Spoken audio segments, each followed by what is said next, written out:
Hi, in this video we're going to look at the type 1 and type 2 errors that occur in binomial distributions. Now, we need to be careful here when we're dealing with discrete data. And remember, binomial distributions and Poisson distributions are distributions that deal with discrete data. The notion of the acceptance zone and the rejection zone that we become quite used to within the normal distribution cannot correspond exactly to the significance level in the same sort of way that you get in the normal distribution. I've got some diagrams here to show you. So if we take this example here of a normal distribution, you will see that if I want to find the probability at 34.15, the probability of that area being less than that is roughly 10%, or closest numbers to swearing is 10%. However, if I were to look at a similar sort of distribution, but within a binomial distribution, we are not able to get to that same level of precision because the binomial distribution is made up of these columns of data, likewise we're over here. If I go and take the probability of being less than or equal to 3, that's at 9%. If I go and take the probability of being less than or equal to 4, that's going to be at 21%. That's because I'm now including this other column over here, this fourth column, and somewhere between 3 and 4, I will have passed through the 10% mark. And so I cannot be quite as precise. And this has an impact on the way in which we look at the acceptance and rejection zones. So this note ties it up and says, if your what happened there? Your rejection zone is set by rejecting the null hypothesis if the probability of a test statistic is less than the probability of a nominated rejection value. Okay, there's going to be some value that is going to be said, okay, the rejection zone is going to be less or equal to this value or less than this value. The significance level of the test can thus be determined by the probability of that nominated rejection value. Just as before, though, this nominated rejection value will then give you the probability of a type 1 error. For the type 2 error, once again, we're going to look at the probability of being in the original acceptance area, but with the new probability coming into play. So what we need to do is look at an example of this to help you try and establish what we're talking about in more detail. So here's our claim, the problem. Manufacturer claims that its batteries will work underwater 94% of the time.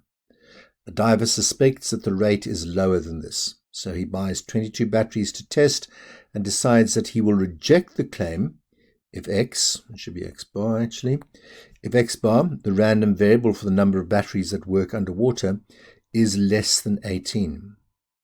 So if we think about our distribution and all these little columns that are happening along here, those columns are going to go from 0 batteries all the way up to 22 batteries, because that's how many he's bought to test. The rejection zone is going to happen if it's less than 18. So we need to find where the 18th battery is, and the rejection zone is going to be to the left of that. It's less than 18.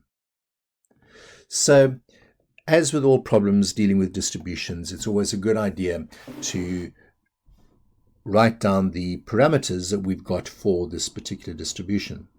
So we've got x bar, and we can say that this is a binomial distribution. It's binomial because the batteries either work or they don't work. That's the simple situation. We've got 22 trials, and it works 90, or the claim is that it's going to work 94% of the time. So that is going to be our null hypothesis, that the proportion is equal to 0.94. Our alternate hypothesis is that the proportion is going to be less than 0.94. He doesn't think that this is true. He doesn't think that it does work like this, so it'll have to be less than that.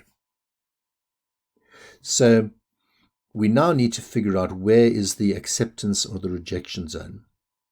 And this is where you need to read the wordings here quite carefully. He will reject the claim. If the number of batteries that work underwater is less than 18. So reject if less than 18. In other words, he's going to reject if x is less than or equal to 17. So that's where my rejection zone is going to occur when I've got 17 or less. What's the probability of making a type 1 error? Well, there's no point with, we know that this is binomial distribution. There's no point in trying to work all probability of 0 up to 17. So basically, I'm going to say the probability of type 1 error is that if x is less than 18. That's what they're saying over there in that final sentence. And we know from work that you've done previously on binomials, if I'm going to work this out, the best way of doing this is to say, well, this is going to be 1 minus the probability that x is greater than or equal to 18. Right, I'm going to need a bit more space in order to be able to work this one out. So in other words, this is going to be the probability of 1 minus the probability that x is equal to 18. I'm going to need a big square bracket for this, I think. Plus the probability that x is equal to 19, plus the probability that x is equal to 20, plus the probability that x is equal to 21, plus the probability that x is equal to 22. So I need to work out those 5 probabilities. And in order to do that, I'm going to have to make a bit more space for myself over here. This is going to be 1 minus, and this is where we need to recap the work that we've done on binomial distributions. This is going to be 22 choose 18, and our probability of success is 0.94, so that's going to be to the power 18, and we're going to multiply that by 0.06 to the power 4. And then to add that, we're going to have 22 choose 19, 0.94 to the 19 times 0.06 to the 3. Remember, those two powers must add up to 22. Plus 22 choose 20, a bit more space, I think. 0.94 to the 20 times 0.06 to the 2. Continue down here. 22 choose 21, 0.94 to the 21, 0.06 to the 1, and then finally 22 choose 22, 0.94 to the power 22, 0.96 to the power 0, 0.06 to the power 0. We're just going to disregard that because that's just 1. And there we have it. Now, I'm not going to work all those out individually. That's when you just go and crunch that into your calculator, and you should come up with a number that looks something like this. That rustling in the background is the sound of my cat climbing onto my raincoat. So that's approximately 0.866%. So just less than 1%. So the probability of a type 1 error is 0.866%. So that's the significance level. If we are doing a hypothesis test, that would be the significance level of the test. Now let's look at the next part of this. And the next part says, right, calculate the probability of a type 2 error if the probability of the battery working is actually 0.85. Now remember, when we dealt with the normal situation, we looked to take the acceptance zone from the false hypothesis and apply that to the true value of the mean. And we're going to do the same sort of thing here. So our acceptance zone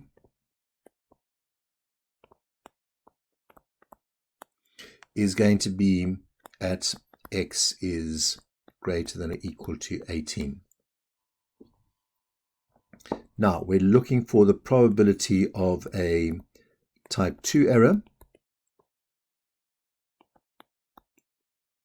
And that's going to be the probability that x is greater than or equal to 18, because that's where our acceptance zone was, given that the proportion that we're going to be dealing with is 0.85. Not 0.94 as it was before, but 0.85. So we need to look at this probability. So this is going to be the probability that x is equal to 18 plus the probability that x is equal to 19 plus the probability all the way up to plus the probability that x is equal to 22, given that the proportion we're dealing with is 0.85. And that means our calculations are not going to be the same as the calculations we did previously.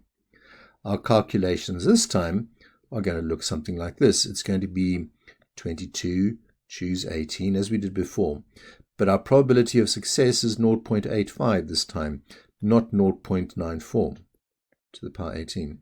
And we're going to multiply this by 0.15 to the power 4, plus 22, choose 19, 0.85 to the power 19 times 0.15 cubed, plus 22, choose 20, 0.85 to the power 20 times 0.15 squared. And then the last two, 22, choose 21, 0.85 to the 21, 0.15 to the power 1, and then finally 22, choose 22, 0.85 to the power of 22.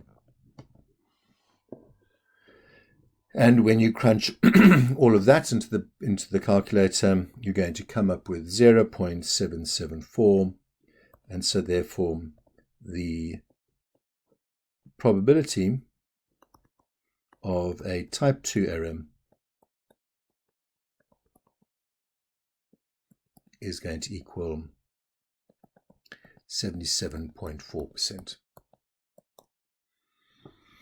And that's how we go about finding type 1 and type 2 errors in binomials. We still deal with the same sort of concept. Type 1 errors is the acceptance as the rejection zone for the hypothesis. The type 2 error is going to be finding the probability of being in the acceptance zone, given that you've got a different probability, a different value for mu, or a different value for your proportion. Right, I hope this helps. You now need to go and do some practice on this. Goodbye.